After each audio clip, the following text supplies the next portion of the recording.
Bon vendredi, c'est Nathalie, j'espère que vous allez bien. Je suis sur une mission, je suis vraiment craquée ces temps-ci et vraiment, je veux vous montrer que c'est possible d'être en forme à tout âge et surtout quand on est rendu 40, 50 ans passés. Parce que j'ai tellement de monde qui m'appelle dernièrement et qui me dit « Nathalie, j'ai tout essayé, ça ne fonctionne pas. Je vieillis, je prends du poids, puis c'est compliqué. » Et je veux vous montrer que c'est l'inverse. Moi-même, j'ai 51 ans. Okay, je vais avoir 52 bientôt. Moi-même, ça me fait titiller de dire ça. Et je te dis, quand j'ai eu 50, on dirait que ça ne m'a pas fait ça. Mais à 51 ans, je me suis dit, oh my God, là, c'est vrai, je suis vraiment rendue dans la cinquantaine. Je suis vraiment rendue dans mon deuxième moitié de vie, on dirait.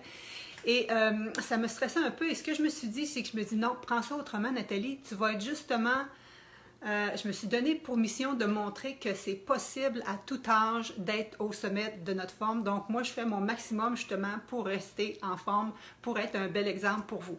Mais ce que je voulais vous partager aujourd'hui, c'est 4 raisons pour lesquelles vous pensez que c'est plus difficile de maintenir son poids ou de perdre du poids quand on avance en âge. La première raison, ça serait, de regarder nos habitudes de vie. Et moi, je suis la première.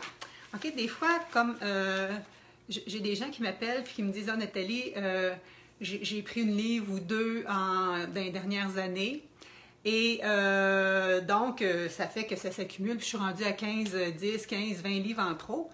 Et là, ben là, j'ai peur que les problèmes de santé arrivent, tout ça. Puis en plus, c'est que je me trouve pas tellement confortable dans mes vêtements, dans moi-même, là, tu sais. Et donc, je veux perdre du poids.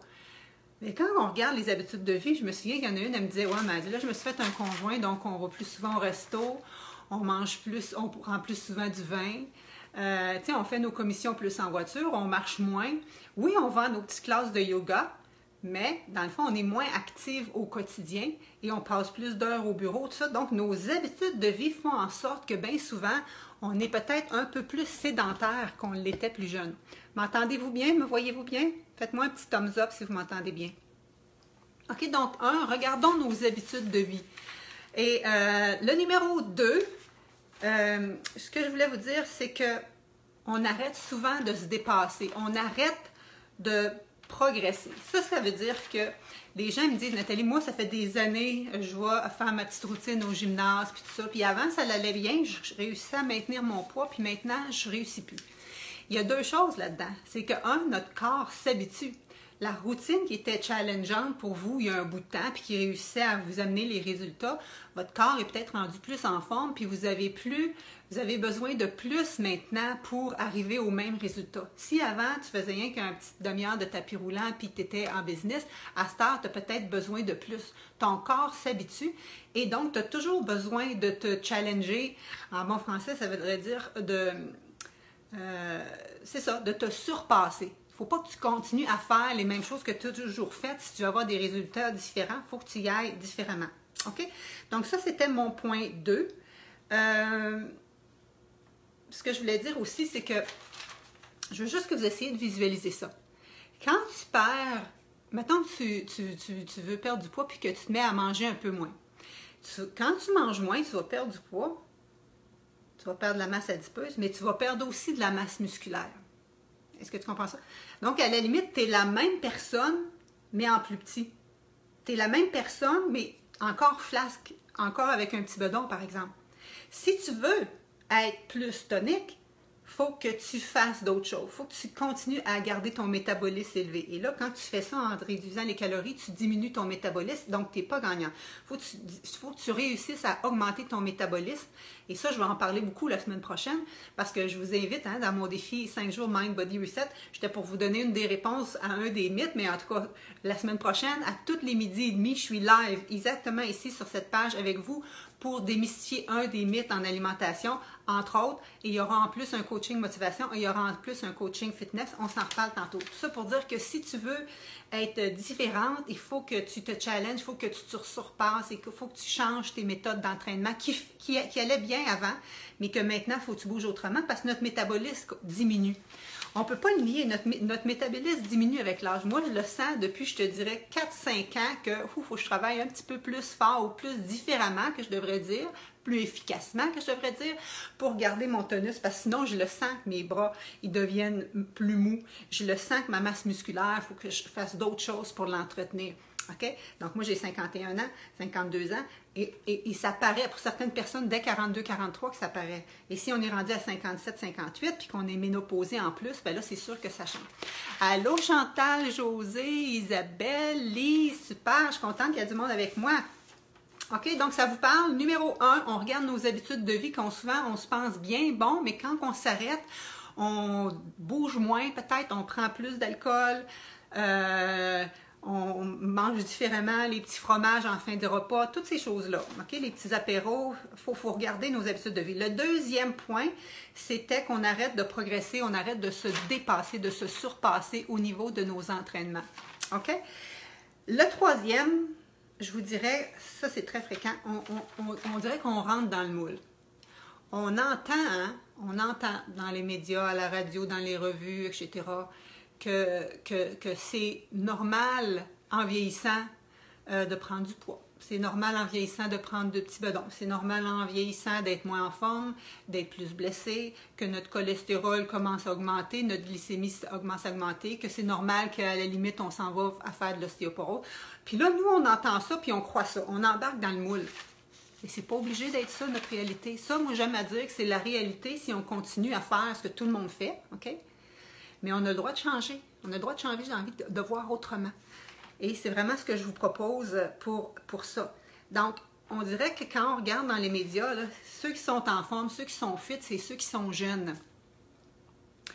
Mais l'âge, c'est dans la tête. Comme je vous ai dit, même moi, là, hein, quand j'ai eu 50 ans, je me disais, oh, à 51, je me suis dit, non, c'est l'inverse, je vais être un exemple. On a peur de dire notre âge, on a peur de vieillir, c'est comme mal vu. Mais on devrait être fiers de vieillir, sincèrement. OK? On est chanceux d'être là. On est chanceux d'être là. Puis même si vous n'êtes pas au poids, par la forme, puis tout ça que vous êtes, c'est possible de l'avoir, mais soyons au moins reconnaissants qu'on est là. Je suis pas mal toute sûre, certaine que vous avez perdu des gens qui vous sont chers dernièrement ou dans les dernières années. Ils n'ont pas la chance de vieillir. Moi, ça m'émeut parce que j'ai perdu une amie à Noël, puis bref, on perd tous des gens, où il y a des gens qui sont accidentés, quoi que ce soit, qui ne peuvent plus bouger. On est capable de bouger. Donc, on se doit à nous-mêmes, on se doit à notre corps, on se doit à l'univers de faire de notre mieux pour faire notre mission dans laquelle on est venu ici. OK, vous êtes tous venus pour faire quelque chose, et moi, ma mission, j'ai décidé, ou j'ai deviné, ou en tout cas, j'ai eu le message que ma mission, c'est de vous aider à être au top. Et je lâche pas, c'est ça que je fais. OK, oui, hein, Lise, c'est un privilège. Parle-moi de ça, excellent. Dites-moi ça si vous êtes d'accord avec moi. Donc, on est vivant, on est en vie, on est reconnaissant. Et plus on va être reconnaissant de ça, plus notre corps va nous en redonner au retour.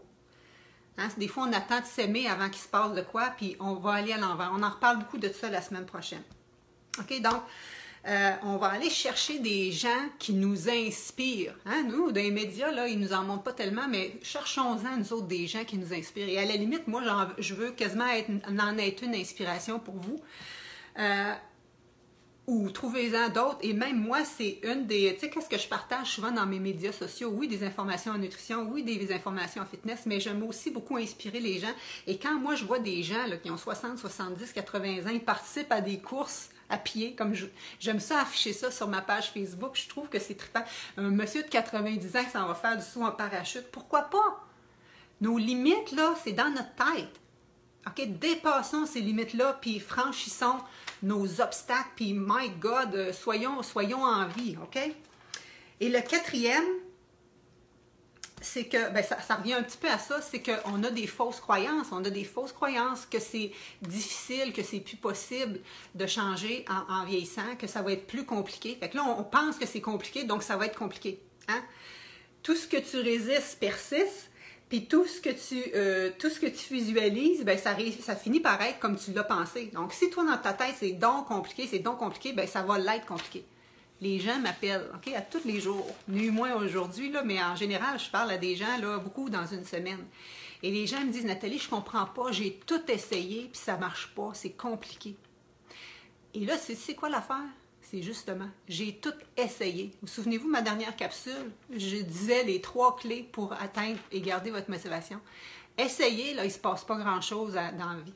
Moi, si j'essaye de prendre mon bâtonnet pour faire des vidéos ici, là, je l'ai pris. Mais maintenant, je fais rien qu'essayer de le prendre. Il va rester sa chaise.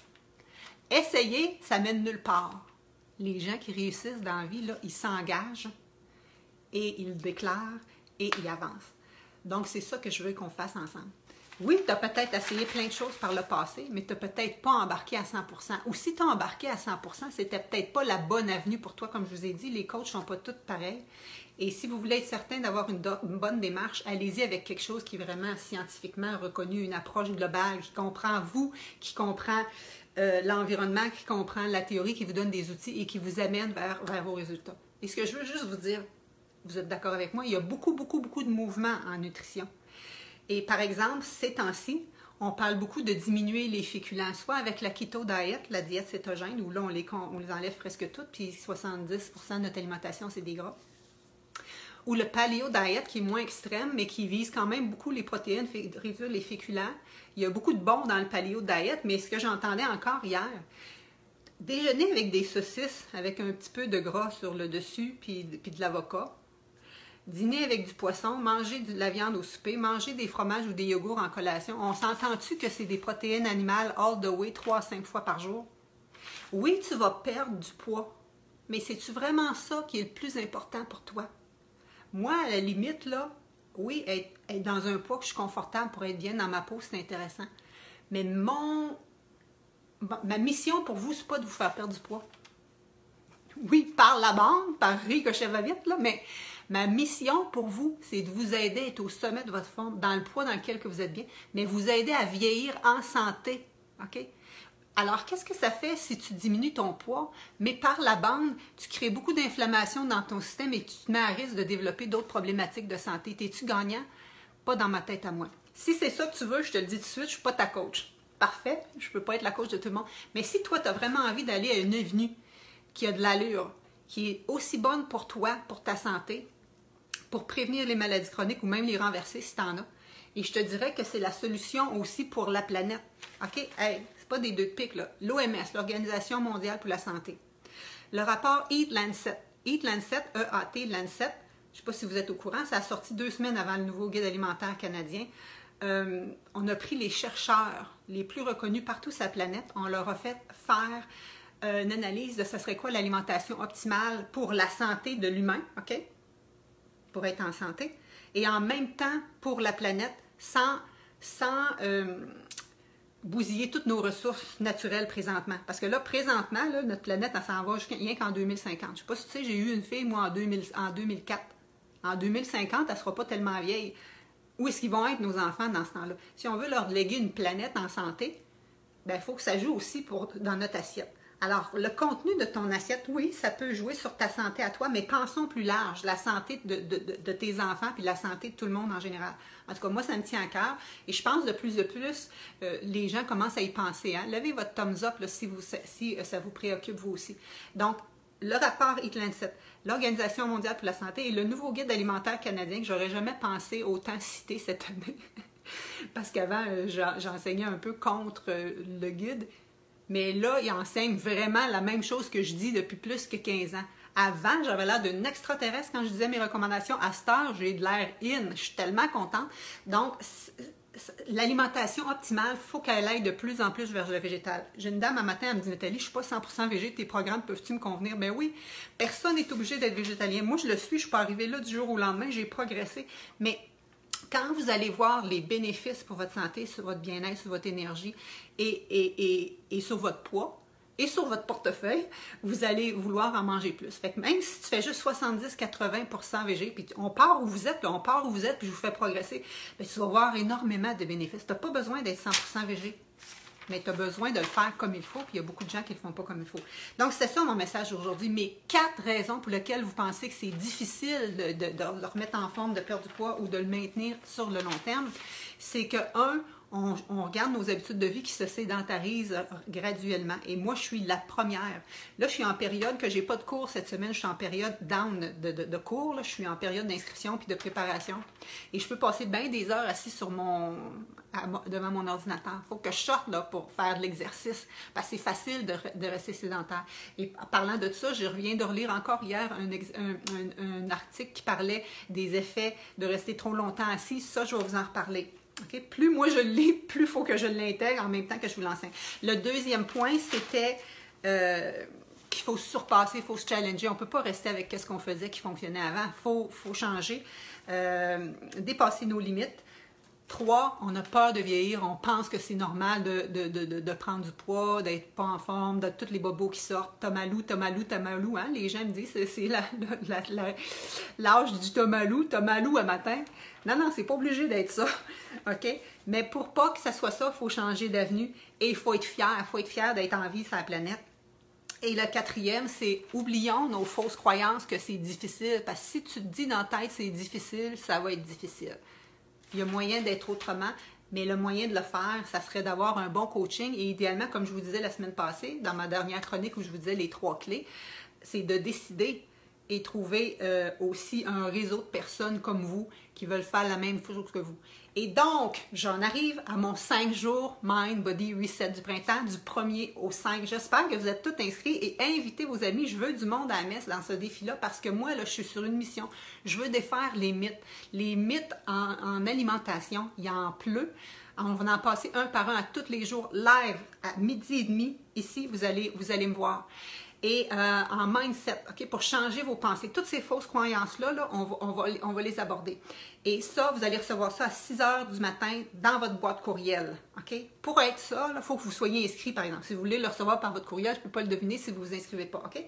Et à tous les jours, même chose en fitness. Il y a tellement de mythes en fitness et il y a beaucoup d'exercices qui se font qui ne sont pas corrects, qui peuvent être dangereux. Et vous, là, dans la vie, c'est quoi vous voulez? Vous ne voulez pas passer 3-4 heures à faire l'exercice. Vous voulez que ça soit payant, que ça soit rentable, que ça vous aide à dégonfler du ventre, à affiner du ventre, que ça aide à tonifier tes cuisses. C'est possible. Hey, j'ai des gens qui viennent de finir mon défi de 30 jours. J'ai une fille qui a perdu combien de poids? Je ne me souviens pas exactement comment elle a perdu de poids, mais 7 cm de tour de taille. Ses paramètres physiques qui ont tellement amélioré, sa force, sa posture, tout ça. Je pense qu'elle avait perdu 13 livres, je ne m'en souviens plus. En tout cas, donc c'est possible. C'est possible si tu y crois, puis si tu fais la bonne démarche pour, puis si tu enlèves tes limites, tes préjugés. Et on fait ça dans le 5 jours, Mind, Body, Reset, Coaching Mindset, Coaching Fitness, Coaching Nutrition avec moi. OK? Et pour ceux qui ne me connaissent pas, je suis Nathalie Rousseau, experte transformation santé. J'ai un bac en activité physique et en kinésiologie. J'ai un autre bac en nutrition, une maîtrise en nutrition et santé publique spécialisée en changement de comportement, puis un autre certificat de l'Université Cornell aux États-Unis de l'année passée en alimentation végétale peu transformée. Ça fait plus que 10 années d'université, ça fait plus que 25 ans d'expérience. Puis ma mission, c'est de vous outiller, de vous donner les outils pratico-pratiques pour comment le faire dans le quotidien, pour que vous ayez vos résultats dans le plaisir et surtout sans restriction. Are you in, mes amis? Est-ce que ça vous intéresse? Allô, Rachel? Allô, José? Lise? Oui. Alors, je suis contente que vous étiez là. Partagez ça à vos amis. Je vais juste aller ajouter le lien pour s'inscrire juste ici. Et s'il vous plaît, venez joindre notre groupe de motivation dans lequel tous les échanges vont se passer la semaine prochaine. Okay? Donc, la semaine prochaine, du lundi au vendredi, une fois que vous êtes inscrit, vous recevez un courriel. Vous recevez la vidéo Mindset, puis le reste, on va faire les petits circuits d'exercice et vous allez recevoir aussi la question quiz, la question du challenge. Mais on se retrouve live à 12h30 pour discuter de tout ça. Okay? L'exercice physique, là, la partie que je vous montre, les exercices moins bons à faire versus les exercices meilleurs à faire, ça va durer peut-être 7 minutes. Une petite routine que je vais vous faire à tous les jours. La capsule Mindset, ça va peut-être être 7 minutes. Dans la vie, tu n'as pas besoin d'un speech de 2 heures pour changer ta vie. Okay? Des fois, tu as juste besoin de quelque chose d'inspirant, puis pouf, moi, je te donne une chose pratico-pratique à impliquer juste là aussi. Tu vas l'appliquer là. Et le point de vue nutrition aussi, le conseil que je vais te suggérer, on va débunker un mythe, mais après ça, je vais te donner un petit conseil à faire au quotidien. Donc, dans le fond, ça peut être juste 20 minutes qui va changer ta vie du lundi au vendredi prochain. Et ça va vous donner une bonne idée. Bien, si vous me suivez déjà un bout, vous avez une bonne idée de comment je suis. Mon but, moi, c'est de vous vulgariser la science et de vous outiller. Et s'il y en a qui veulent aller plus loin, j'ouvre mes coachings à partir de la semaine prochaine pour vous inscrire. OK? Donc, voilà, c'était mon message pour aujourd'hui. C'est fabuleux dehors, c'est ensoleillé. Profitez-en pour bouger. Et pouf, quand vous marchez, là, levez la tête, levez les épaules, souriez, soyez fiers d'être en vie. Et vous allez voir, votre corps va vous le rendre. Je vous remercie. Allô, Marie-Josée. Super. Allô, Chantal. Merci.